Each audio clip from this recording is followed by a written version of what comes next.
Para pengusaha negara-negara ASEAN, Bapak dan Ibu sekalian,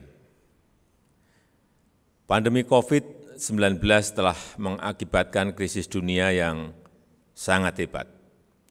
Semua negara tidak terkecuali menghadapi pertumbuhan ekonomi negatif. Lebih dari 30 juta masyarakat di ASEAN terancam kehilangan pekerjaan. Semua kalkulasi ekonomi dan bisnis harus dihitung ulang. Di saat masa sulit seperti sekarang ini, kita percaya masih ada peluang dan kesempatan.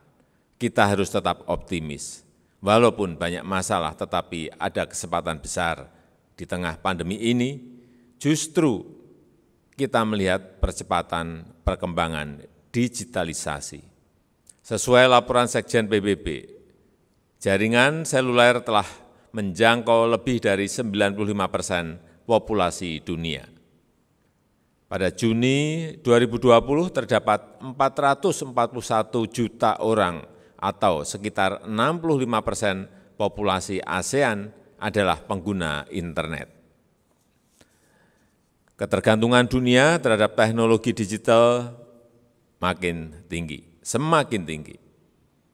Lebih dari 1,5 miliar anak harus belajar dari rumah. Ratusan juta orang harus bekerja dengan platform virtual. Online shopping meningkat tajam.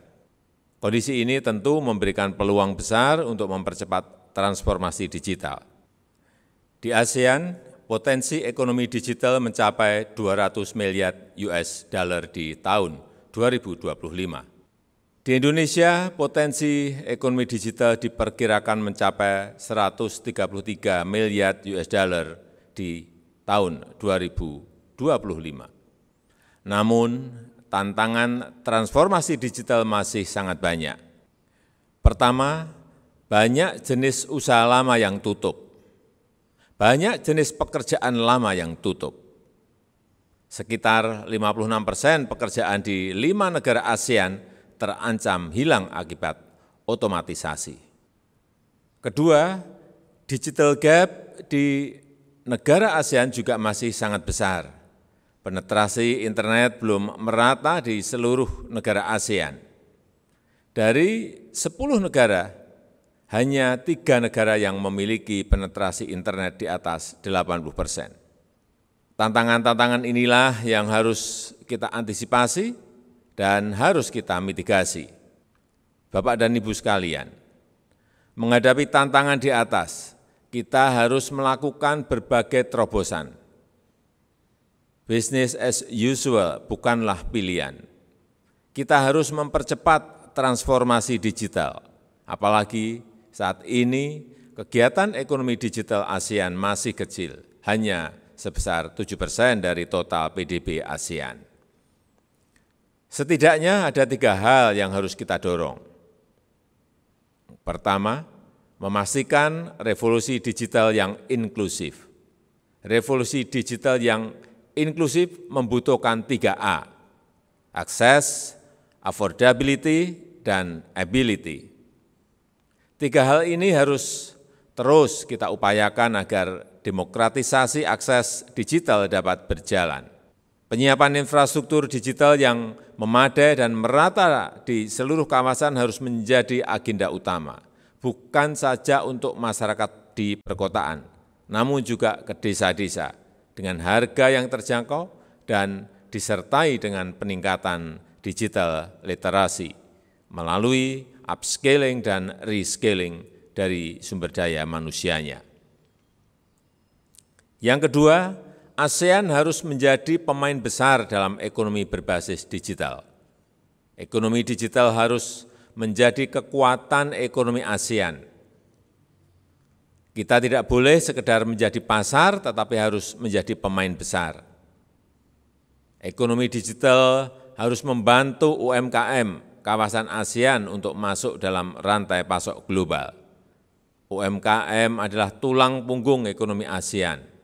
Karena UMKM mewakili 89 sampai 99% dari seluruh perusahaan di ASEAN. Saya yakin percepatan transformasi digital UMKM akan mendorong bangkitnya roda perekonomian kawasan.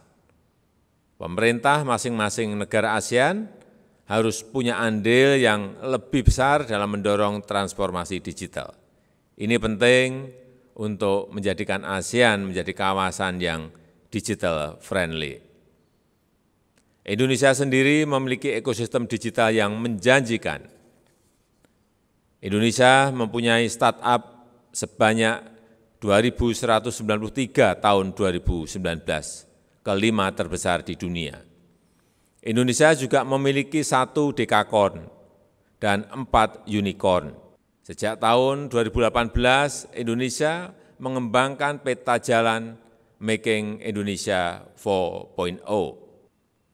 Kami membangun industri manufaktur dan pengembangan pusat-pusat inovasi. Kami memberikan insentif fiskal berupa super tax deduction bagi industri yang berinvestasi di research dan development.